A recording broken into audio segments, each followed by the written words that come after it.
Hey, it's CHD Awareness Week, and I think we should give honor where honor is due to the surgeons who perform these amazing surgeries. 27 years ago, we met one Dr. Edward Bove. He would have been in his mid-40s, and he was one of the pioneers, one of the mavericks of open heart surgery on kids with congenital heart defects. What I remember about Dr. Bove was he was kind and compassionate and very thoughtful in how he came to talk to us. And one of the funny things I remember about Dr. Bove is that he was a very tall man with these great big huge hands, and even though he was giving us like these very serious facts about our son only had 20% chance to live and how seriously ill he was and how sick his heart was, all I could think about was how great big these hands were and how was he going to do open heart surgery on a little heart the size of a plum. But you know, amazingly enough, he did it, and it was successful. And Dylan actually has a heart of 1 in 3 million, and so to say it was rare and that it was going to be difficult is an understatement. But he is one of the veterans. He's one of the ones that started open heart surgeries back in the day and became skilled and mastered them.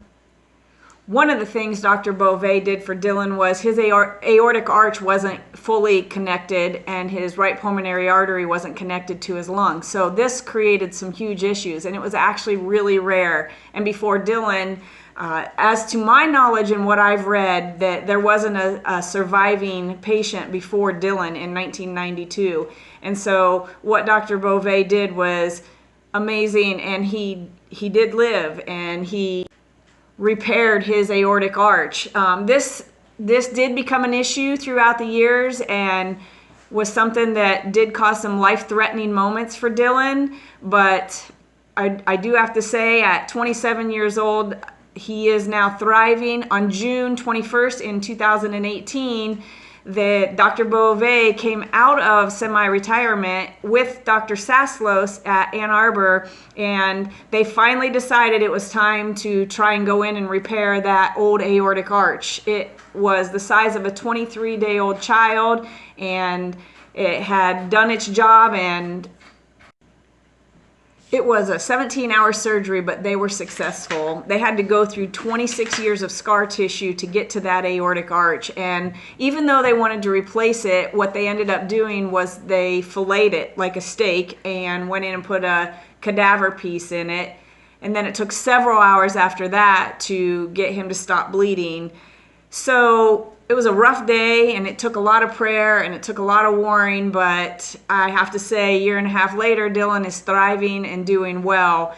So I'm so thankful for the tenacity and the braveness to go in there and try to fix Dylan's heart again, because it was successful. What I want to tell you, moms, is that scientific evidence can tell us so many times that we're not going to see the results we want, or that things aren't possible. And when that happens, sometimes it's true. Sometimes things aren't possible. But I want you to know that you have a God that you can pray to. And like I told you in the days before, that praying activates heaven. So don't be afraid to get on your knees, and don't be afraid to pray.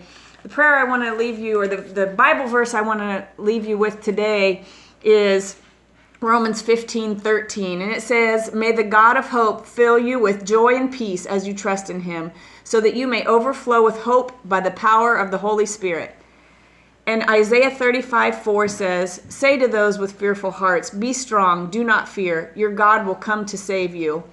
I just want you to know there are 365 fear scriptures, one for every day of the year. So when you get on the hamster wheel and you can't stop the thoughts and the fear and the anxiety, find one verse and just stick with it. And also, I want to show you, this is our Dr. Bove. 27 years ago, I made him a superhero in Dylan's book, because in my heart and in my mind, he is a superhero. And he's the one here performing miracles on earth. So thank you, Dr. Bove, and Heart Moms, stay strong, keep warring. You are the chosen, and I will see you tomorrow.